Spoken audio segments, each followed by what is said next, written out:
থেকে আজকে আমাদের মাঝে এখানে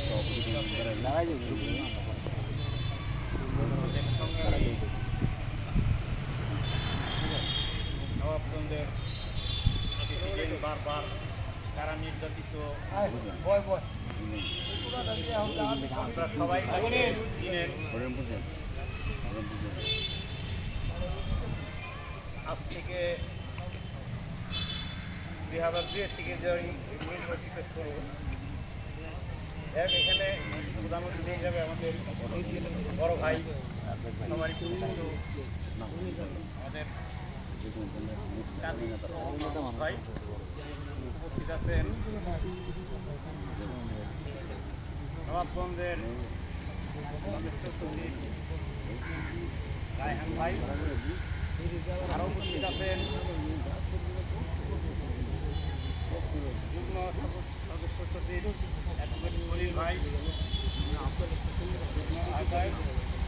আরও উপস্থিত আছেন আহ্বায়ক আমাদের এই বড় ভাই ভাই সোহেল আমাদের মাঝে উপস্থিত আছেন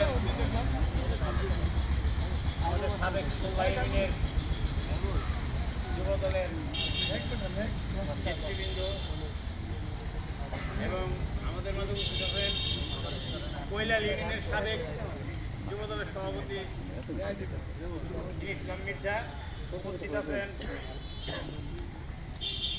আরও কৈলাল ইউনিয়ন আমার যুবক ভাইরা প্রত্যেকটা ওয়ার্ডের প্রত্যেকটা ইউনিয়নের যারাই আমাদের যুবদলের কর্মী হিসাবে রাজপথে অনেক সময় রক্ত ছড়িয়েছেন অনেক নেতৃবৃন্দ এখানে উপস্থিত আছেন সবার প্রতি রইল আমার সালাম আসসালামু আলাইকুম। আসলে আমরা যুবদল করি যুবদল বাংলাদেশ জাতীয়তাবাদী দলের একটা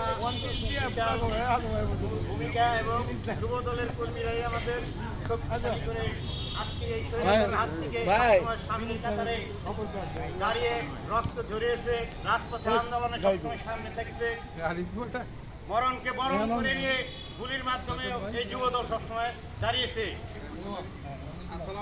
এই যুবদল। যাই হোক আমি কৈলাল ইউনিয়ন 2003-এ যুবদলের সাংগঠনিক সম্পাদক হিসাবে আমি দায়িত্ব পালন করেছি। আমার প্রেসিডেন্ট ছিল ইসলাম ভাই এবং সেক্রেটারি ছিল আতল ভাই।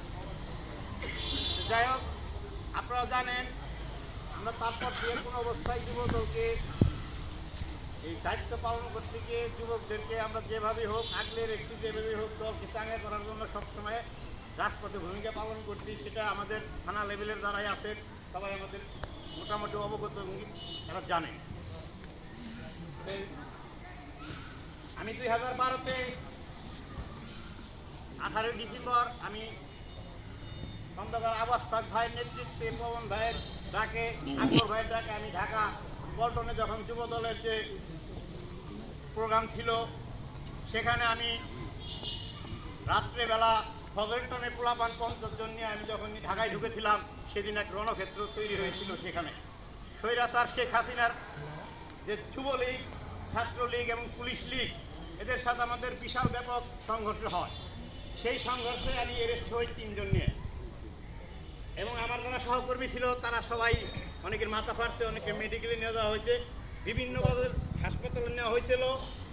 আমি 3 মাস 13 দিন সেখানে কারাবরণ করে এমনকি 12 দিন রিমান্ডে ছিলাম শীতের দিন। যাই হোক ইতিহাসের কথা বেশি বলবো না, অনেক কিছু হয়ে গেছে, অনেক বছর আগের কথা।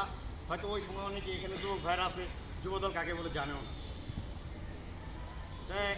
2017-তে হয়তো পবন ভাইয়ের সাথে আমার ভাগ্য ভালো ছিল যে আমার কারাবরণ ফেরে একসাথে আমরা কারাবরণ করেছিলাম নবাবগঞ্জের পুলিশ পিটানো মামলায়। আমরা বারবার নির্যাতিত শিকার হয়েছি, তারপরও কিন্তু যুবদল থেমে থাকি নাই, সবসময় রাজপথে আমরা প্রধান ভূমিকা পালন করে আসছি। যাই হোক আমরা আজকের এই